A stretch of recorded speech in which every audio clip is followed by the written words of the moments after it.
आज की नारी कहती है गर्भ को मार दो और मुझे सुरक्षित कर दो। चेकअप होता है, चेकअप कराया जाता है, गर्भ में पता चल जाए कि बेटी है तो मार दो महाराज। भ्रूण हत्या महापाप है, भ्रूण हत्या नहीं करनी चाहिए, लेकिन बेटी है तो मार दो। बेटी कहती है गर्भ में, माँ के गर्भ में जब होती है तो बेटी कहती है चाहे मुझको प्यार न देना, चाहे मुझे दुलार न देना, कर पाओ तो इतना करना, जन्म से पहले मार न देना।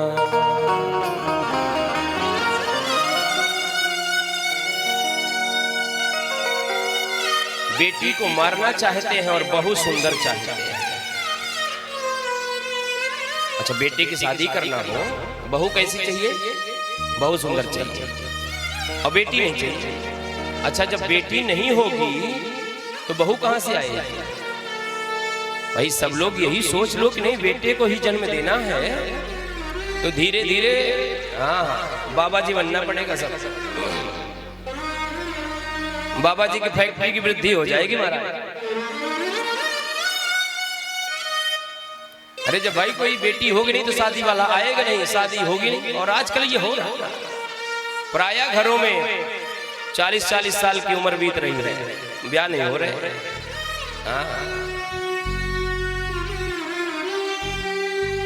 इसलिए बेटियों को जन्म दो, बेटियों को शिक्षित बनाओ, विदुषी बनाओ, ज्ञानी बनाओ और सुंदर बेटी को प्यार दो। बेटी जितना ध्यान अपने माता पिता का रखती है, बेटा उतना नहीं रखता। बेटी अपनी फुलवारी की सुंदर क्यारी है, सुंदर वो फूल है, इसलिए बेटी को सुरक्षित रखो। बेटी चोटी और रोटी, तीन चीज सुरक्षित हो जाए, सनातन धर्म स्थापित हो जाएगा। बेटी की रक्षा, बेटी को योग्य बनाओ।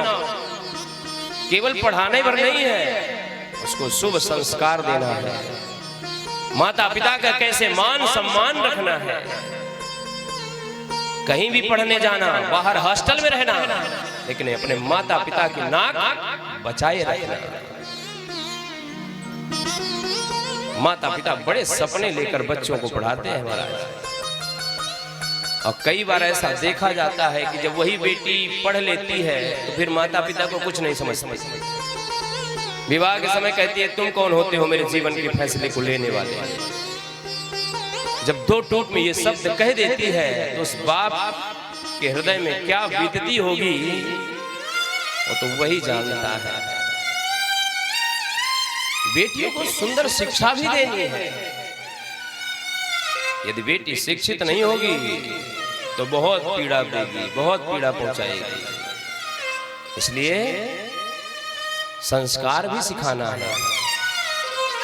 शिक्षा वही महत्वपूर्ण है जिस शिक्षा के साथ संस्कार जुड़ा है महाराज। और यदि शिक्षा में संस्कार नहीं है तो वो बेकार है शिक्षा।